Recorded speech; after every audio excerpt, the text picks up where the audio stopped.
Всем привет! Меня зовут Арина, я художница Рицарди, и в этом видео я поделюсь с вами своим источником вдохновения. Разумеется, есть разные способы поиска того самого вдохновения, но один из них — это как раз-таки просмотр похожих видео в творческой сфере и наслаждение от работ других художниц.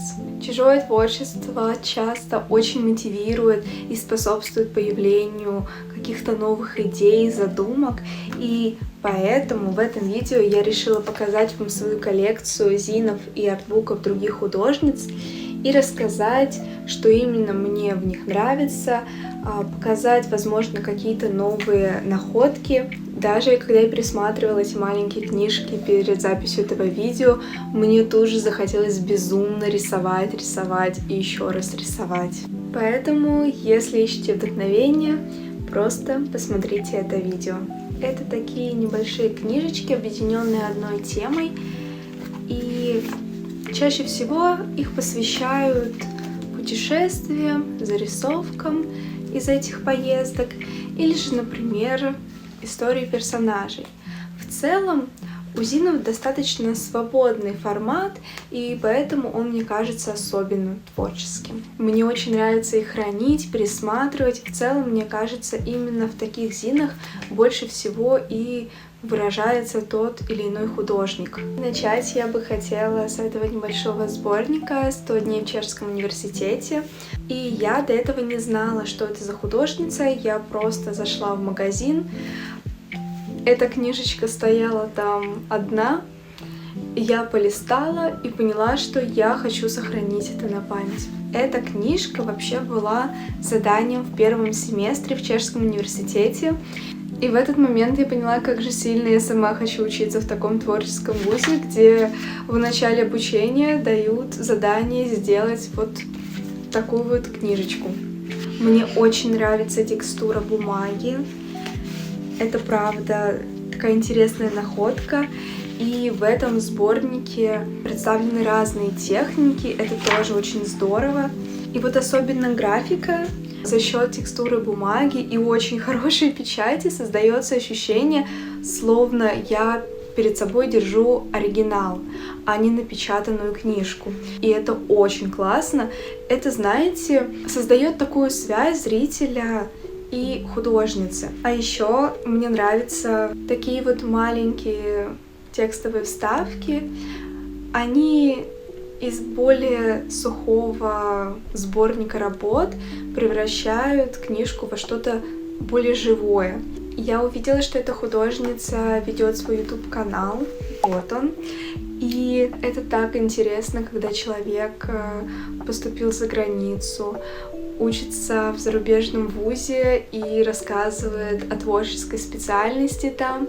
И отдельно мне бы очень хотелось на самом деле посмотреть весь процесс создания этой книжки, потому что мне как художнице это было бы и интересно, и полезно, и супер вдохновляюще. Еще мне очень хотелось сделать какую-то работу со своими персонажами. Кстати, о них я подробно рассказываю вот в этом видео. Здесь должна появиться магическим образом ссылка. Переходите, смотрите. Я нигде так много про них не рассказывала, как на ютубе. Так вот, конечно же, в идеале мне бы хотелось сделать что-то вроде комикса. Эти персонажи появились в моей голове 5 лет назад, и тогда же я очень любила писать тексты, но при этом я не вижу сферу писательства именно своей профессиональной реализации. Для меня это такая проба пера. Для меня все равно это больше про какие-то поиски, я здесь ни на что не претендую. И при этом мне очень нравится режиссура, и историю своих персонажей я видела бы в сфере кино. И вот я все не могла найти формат, в котором я бы видела историю своих персонажей. Потому что как будто бы какой-то момент я вижу в виде иллюстрации, какой-то в виде комикса, какой-то в виде кино, а какой-то в виде текста. И что же тогда делать? Ведь обычно нужно выбрать только что-то одно. Но именно эта художница принесла мне какое-то облегчение, наверное, потому что У нее есть гид по персонажам в мемах и не только. Автор «Тихо быть». Здесь в такой свободной форме она рассказывает про своих персонажей, добавляет мемы. Это очень классно. И что самое главное, в конце в качестве бонуса она вставляет главы, написанные ею же. Иногда, чтобы рассказать что-то, нужно задействовать все способы повествования. Именно в этой комбинации история начинает играть. И я поняла, что историю своих персонажей я как раз-таки вижу, наверное, либо в виде графического романа, либо что-то похожее. То есть такая вот, знаете, совокупность всех разных видов искусства в одной истории. Напишите, что вы думаете об этом в комментариях. Кажется ли вам такое чем-то интересным, или же вы больше предпочитаете один формат? То есть, если есть история, пусть она будет только в виде текста или там только в виде комикса. Ну и, конечно же, эта художница попала по двум моим слабостям. Это невероятно красивый реализм и исторический контекст. А сейчас я покажу вам целую серию зинов художницы, и мне кажется, вы ее точно знаете, это Антейку. Я хочу отметить, что эти зины как-то необычно вкусно пахнут. Я не знаю, это такая бумага или что это, но люди, которые покупают книги и потом вот так стоят и незаметно к ним принюхиваются, я с вами. Мне нравится, что вся серия похожа по оформлению. И здесь сзади одинаковая картинка, но это такие милые детали. Здесь изображена сама Антейку, и вот на этих листах, летящих вверх, как раз-таки вы можете увидеть развороты из самого зина. И на каждой такой книжке, соответственно, разное наполнение. В общем, я люблю такие детали, это прям класс. Первый зин был из Гонконга. Приятным бонусом были наклеечки. Если мы говорим про мерч, то, опять же, мне очень нравится, когда каждая страничка сделана так внимательно, не знаю, с любовью, это правда чувствуется. Что мне очень нравится в зинах Антейку, это ощущение, что я прочитала чей-то личный дневник. И мне так нравится, что она оставила свой шрифт. И вот знаете, опять же, можно посмотреть какой-то фильм про Гонконг, можно прочитать статью про Гонконг, а можно посмотреть этот зин, где представлена культура этого места, люди, еда, а еще небольшие заметки о тех или иных местах и даже интересные факты. В общем, меня это просто безумно вдохновляет. И когда я думаю о создании своего сборника, я в том числе опираюсь на работы Антейку. Но, конечно же, хочется сделать что-то свое. Опять же, вот, посмотреть на сборник и понять, это про меня. К слову, про поиски собственного стиля у меня есть отдельное видео, которое буквально недавно выложила.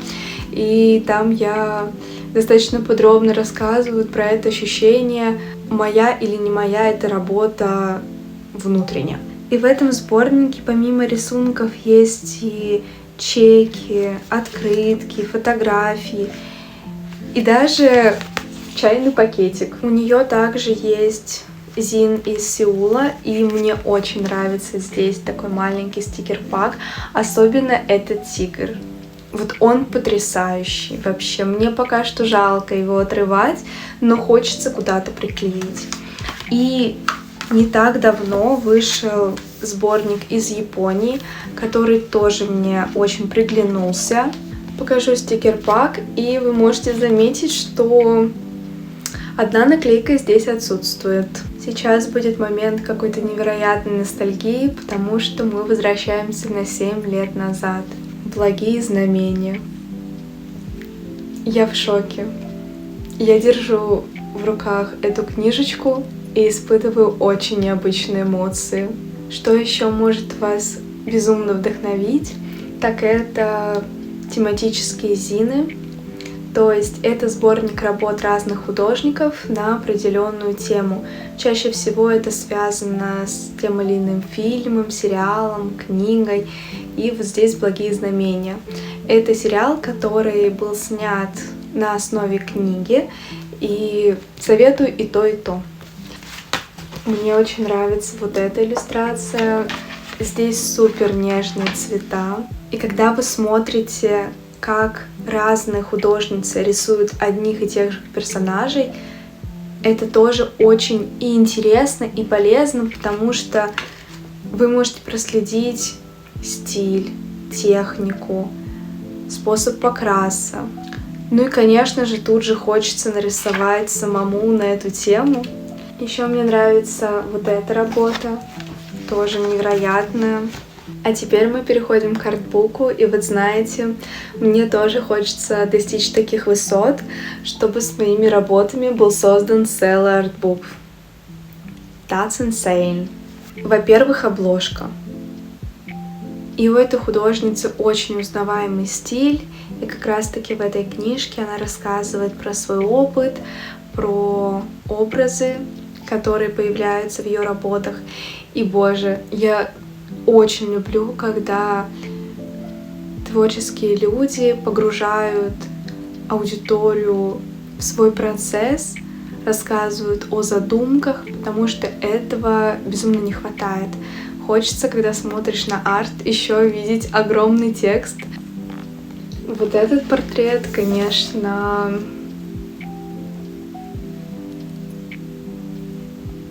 ну хотя ладно, вот этот тоже. Мне так нравится, как она рисует карандашом, просто у нее очень живые линии. Боже мой. Это еще и Рим. А вот на этой работе мне безумно нравятся штрихи. Я прям в моменте загляделась на них. Невероятно красивый профиль. И, боже, как же, конечно, круто смотрятся работы художниц в книге. И вот тоже интересное наблюдение. Почему-то и у Антейку, и у Ики работы традиционными материалами мне нравятся гораздо больше, нежели диджитал. Как будто бы просто в традишке больше проявляется характер, стиль. Хотя вроде бы очевидно, что и там работы одной художницы, но впечатление совершенно разное. Я не знаю на самом деле, в чем секрет. При этом, кстати, есть художницы, которые наоборот в диджитале рисуют невероятные шедевры, а в традишке чувствуют себя не так уверенно. А еще я нашла вот такую совсем маленькую, но невероятно красивую и интересную по своей задумке книжечку. Здесь пейзажные зарисовки, также есть заметки, и при этом добавлена вот такая бумага, и это так классно смотрится.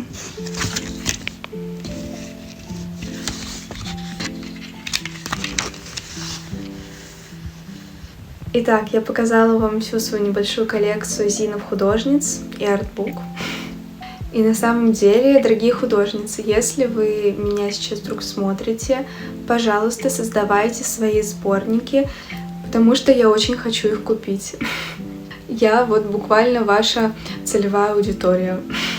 Я надеюсь, что у вас, как и у меня, появилось вдохновение и захотелось рисовать, создавать что-то свое. Спасибо большое за просмотр и до встречи в следующих видео. Пока-пока.